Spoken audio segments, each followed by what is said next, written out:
Victoire 2-0 de la Croatie face à l'équipe de France ce soir. Une équipe de France qui a coulé, une équipe de France qui a sombré, un sélectionneur qui ne sait plus quoi faire et qui met des joueurs sur le terrain qui n'ont strictement rien à faire en sélection.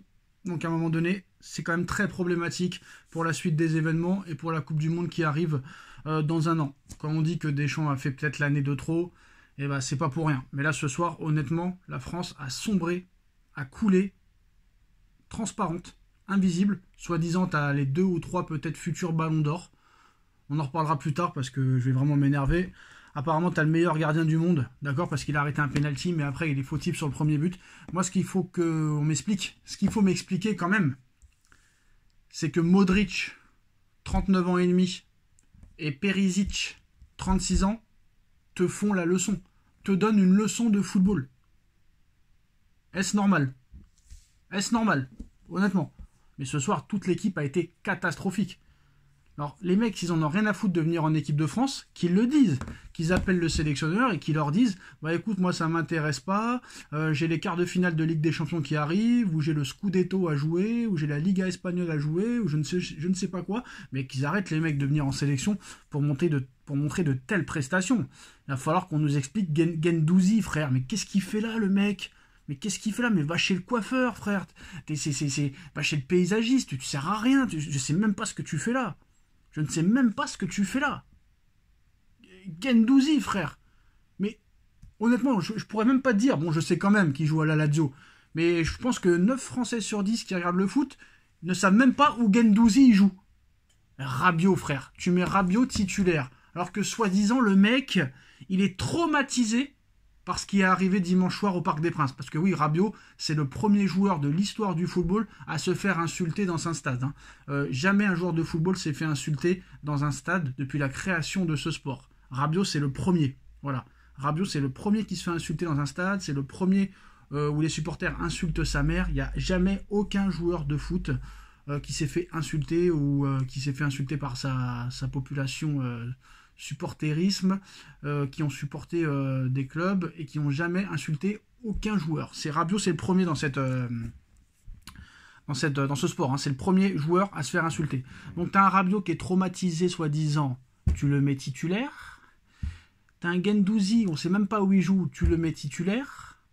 Lucas Digne, frère. Lucas Digne. Oui, parce qu'apparemment Paris va affronter Aston Villa. Aston Villa, c'est la meilleure équipe du monde. On va pas se mentir, 9e de Première Ligue, mais attention, c'est la meilleure équipe du monde.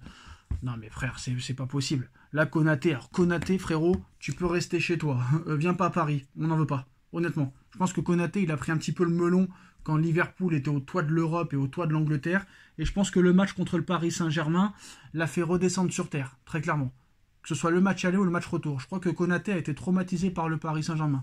Mais crois pas qu'on va te recruter, on n'en veut pas. Konaté, il a été catastrophique, ça a été de loin le plus mauvais ce soir de tous. Après, au niveau offensif, je ne sais pas ce qu'il a fait avec Dembélé. Un coup numéro 9, un coup numéro 10, catastrophique. Kolo Muani, j'en parle même pas. Je sais même pas ce que ce mec-là fait en équipe de France. Honnêtement, c'est incompréhensible. Enrique l'a jeté comme une grosse merde. Il a signé à la Juventus. Il a mis 5 buts en 2 matchs. Et depuis, il n'a plus jamais remarqué. Voilà. Allez voir les stats de Kolo Muani. Il n'a pas marqué avec la Juve depuis le mois de janvier. Toute compétition confondue. Ça va être très dur pour le Paris Saint-Germain de le vendre 60 ou 70 millions d'euros.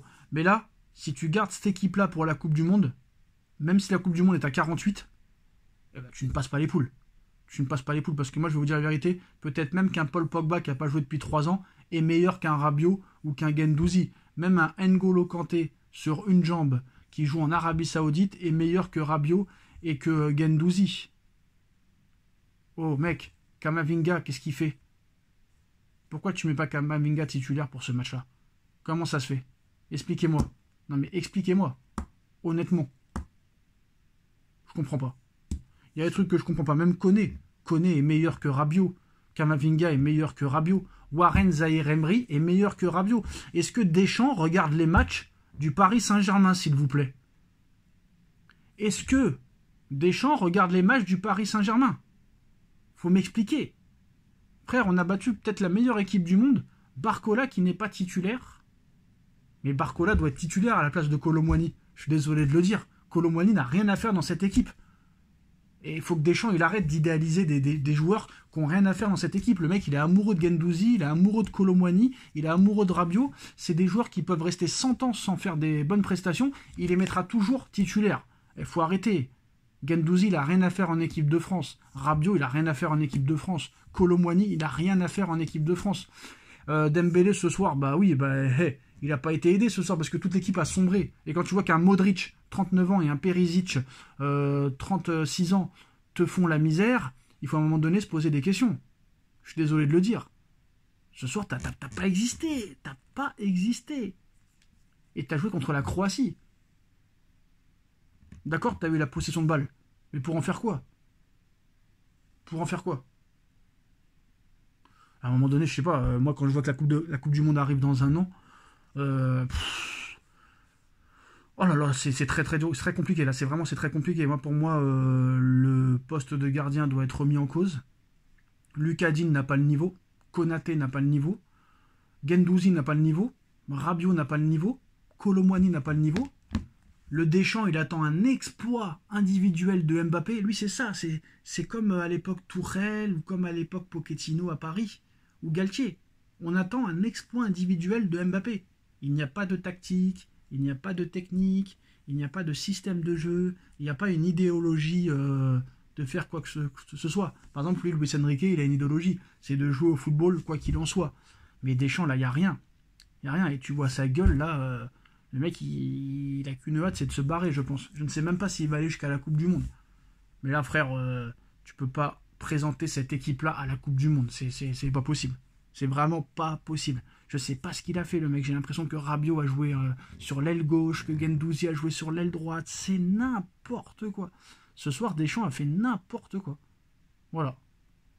C'est incroyable. C'est des sélectionneurs qui n'ont pas de couilles. Ils n'ont pas de couilles, ces mecs-là. C'est comme le Portugal. Le Portugal, même si Ronaldo peut avoir 70 ans, s'il veut continuer à jouer pour le Portugal prendra toujours Cristiano Ronaldo. Et non seulement ils le prendront, mais en plus de ça, ils le mettront titulaire. Mais bon, c'est pas la question, mais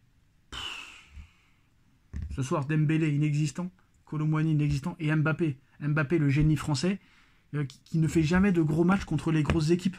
Parce que je suis désolé, Manchester City, c'est pas une grosse équipe cette année.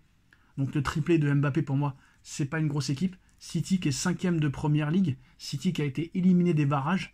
Donc je suis désolé, moi, le Mbappé, il est très fort contre Osasuna, contre le Celta Vigo, mais dès qu'il joue contre l'Atlético Madrid, on le voit plus. Il joue contre la Croatie, on le voit plus. Il joue contre Barcelone, on le voit plus. Donc à un moment donné, il va falloir arrêter aussi de sucer la bite à ce joueur-là. Voilà, très clairement.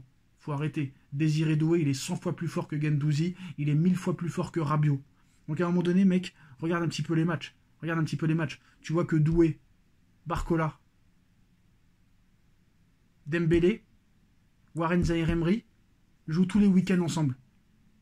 Est-ce que Deschamps, tu vois un petit peu les matchs du Paris Saint-Germain? Si les quatre, ils performent ensemble et qu'ils se connaissent par cœur, pourquoi tu les mets pas sur le terrain? Désiré Doué, Dembélé, Barcola, Warren Zaïre-Emery doivent être titulaires en équipe de France. Parce qu'ils font la leçon en ce moment en Ligue des Champions, en championnat, et peut-être que c'est l'équipe qui joue le mieux au football. Donc pourquoi pas les réunir dans une seule équipe? Puis le Mbappé, à un moment donné, lui, Ballon d'Or. Ballon d'Or pourquoi? Ballon d'Or pour avoir pris 9 buts en 2 matchs contre le Barça. Ballon d'Or pour avoir été inexistant à l'aller comme au retour contre l'Atlético Madrid. À un moment donné, il faut arrêter là. Et quand tu vois encore le match de Pedri avec l'Espagne ce soir, et ben moi je vais vous dire un truc les gars. Je vais vous dire un truc.